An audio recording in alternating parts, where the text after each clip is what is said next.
Okay, then welcome to all of the audience and to everyone who is joining now this session here. Today we are starting in the Zoom room 6 with the first talk of Tareq Ayoub. Tareq Ayoub is a researcher at the KU Catholic University in Leuven, Belgium, and is working on philosophy and phenomenology.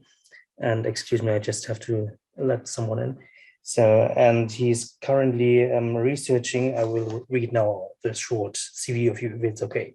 Okay, so yeah. Tareq Ayoub is researcher in philosophy and phenomenology. He has completed his Master of Arts at the Husserl's Archives at KU Leuven with a thesis on the Völkische elements in being and time, with an intent to further understand Heidegger's inherent conceptualization of communality, social ontology and intersubjectivity.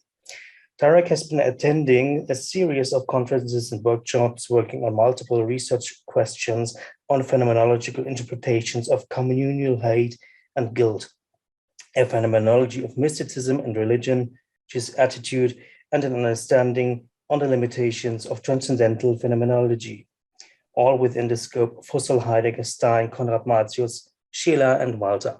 And we are now very pleased to have you here to give a talk about the topic of dwelling in improper eternity with thinking eschatology based on Stein's mysticism. So now it's your stage. So okay. Thank you very much. Thank you very much for letting me present my topic in the New Voices conference. It's really nice to be part of it.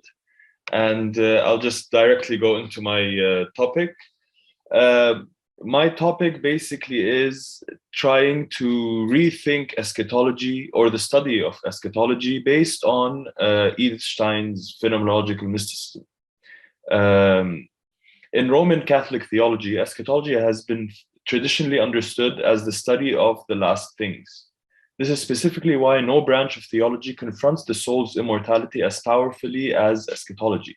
Thus, in rethinking traditional explanations associated with eschatology, detailing Stein's phenomenological mysticism becomes indispensable. For Stein, the life of finite beings is framed not by death in its capacity as life's inscrutable but constitutive boundary maker, but rather by its ontological dependence on and participation in the infinite source of life itself. Her analysis of death and dying bring to the fore interesting metaphysical and phenomenological problems surrounding the nature of time and experience. For Stein, death opens up a new temporal dimension in that our earthly finitude is transformed to a divinely appropriated temporality, one that lacks any sort of finite limitations. As long as our souls lack any dark night, to borrow from John of the Cross spiritual term, and have been rendered clear and possible by divine light, then our deaths signify the possibility of dwelling in the divine. However, this does not mean that we share in the proper eternity of God, but that we share in his divine quality of timelessness. This timelessness places the blessed and the sanctified dead in eternity, while preserving their finite pasts as constitutive moments in their eternal lives with the divine. Hence, they are not divinely transformed towards eternity in death, but dwell in an improper eternity situated in between the time of eternity and finite temporality, forever mystified in between the eternity of God and the temporal experience of material things. So I just read out my abstract, and to further delve into my project, I want to first try to understand what eschatology means. Eschaton is a Greek word for the end, and eschatology has traditionally been approached as the study of the end times. Understandably then, manuals of doctrines have treated the end times in light of several major themes, death being one of them, but also hell, heaven, and the Armageddon and Judgment Day. The task of eschatology then has traditionally been to elucidate these last things on basis of scriptures. However, this paper will delve into a reinterpretation of eschatology through Stein's analysis of death allowing for a point of intersection between the study of last things, eschatology, and the study of things in themselves, phenomenology. The structure of death and dying is indubitably a peculiar kind of questioning, one that focuses on ultimate meaning. So, in this paper, questions about what comes after death are presented to consciousness as investigations within a phenomenological framework. It is within these questions that Stein sees a process that conditions our being in the world and our relation to God.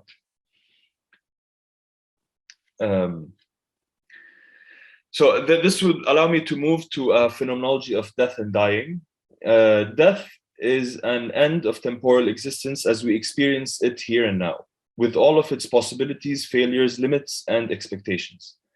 Dying, inseparable from death, is a lived experience. It can occur within consciousness, and insofar as it is conscious lived experience, we can represent its content in consciousness, delivering a concrete description of its essence, especially as it plays itself out within our human existence.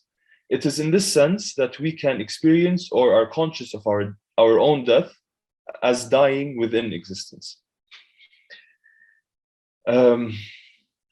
So by understanding Stein's conceptualization of dying and death and how she distinguishes them from each other, she bases her criticism on Heidegger's conceptualization of being towards death and attempts to fashion a countervailing phenomenology of life towards death, which promises to resolve the holism and the holism and vitalism paradox.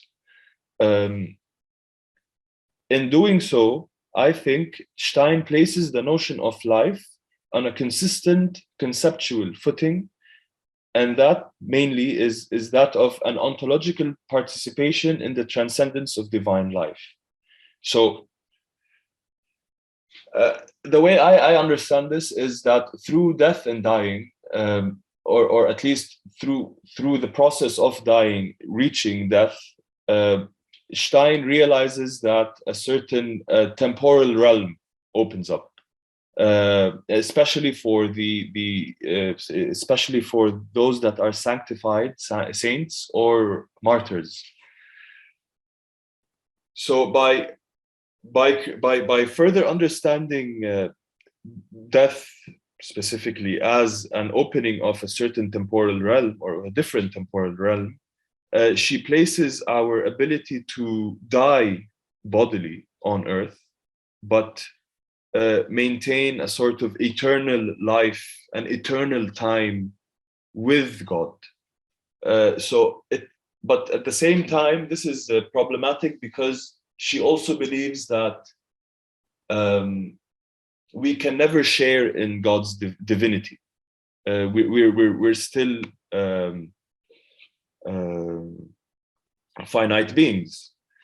But what I think she is trying to do here, and this is further elucidated based on her mysticism, is that we share in on the timelessness of God, but not as divine beings. So to further understand this, she adopts from Dilthey the motives of life power and life feeling, and situates life power much more broadly within a framework which marries ontology with theology. It now constitutes the power of being itself, a gift to the soul from God. The life of the I derives its fullness from and meaning from the generated reality by resolute engagement between creation and creator. So life power is defined here as that which accounts for the fleeting and varying quality of an individual's life feelings or affective dispositions. It ensures the stable succession of an individual's mental states, and it manifests itself in life feelings that color the stream of life experiences as boredom or excitement. So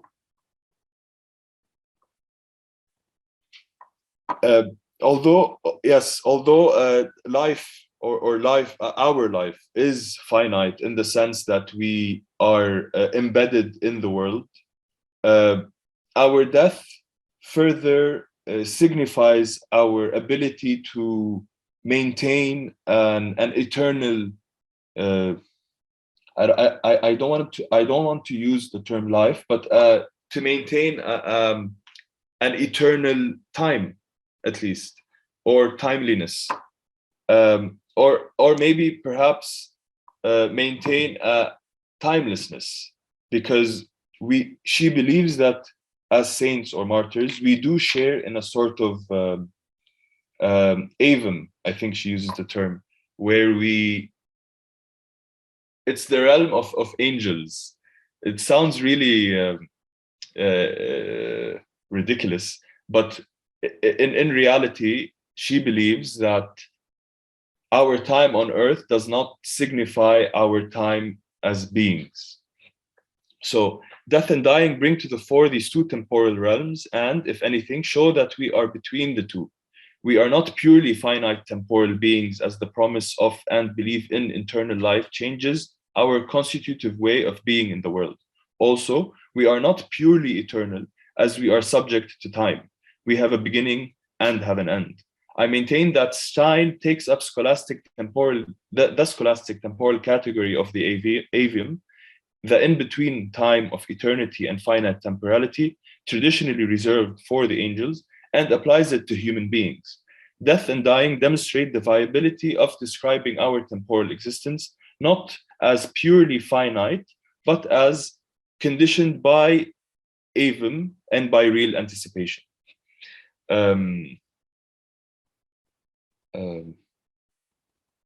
So for Stein, there's a phenomenological difference between death and dying.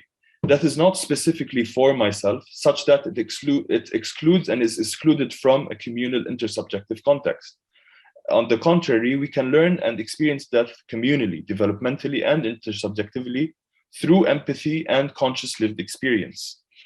Dying, on the other hand, is a lived experience which is inseparable from death, as I explained. It can occur within consciousness, and insofar as it is conscious lived experience, we can re-represent its content in consciousness. I think I'll just move directly to my concluding thoughts. So as a Christian believer, death marks a significant transformation in one's life. As one dies, one anticipates or hopes for a new life with God. Death and dying are pivotal in order to understand ourselves as existing within a temporal status of the avium. The final element of Stein's philosophy of death and dying can be understood within ontological and theological contexts. As we die, we move constantly between a feeling of fullness a feeling of fullness of being and the loss or nothingness of that very same being. Death and dying permit us to question and answer the question regarding the source of our being, namely God. They become significant metaphysical, theological questions that reveal the nature of our existence as flowing between fullness and nothingness, but also moving us towards a future which is a possible fullness in life with God. And here I sense this through Stein's study of salvation. Finally, for Stein, we can employ our reason enlightened by faith to probe deeper these mysteries of human existence. And yeah, thank you very much.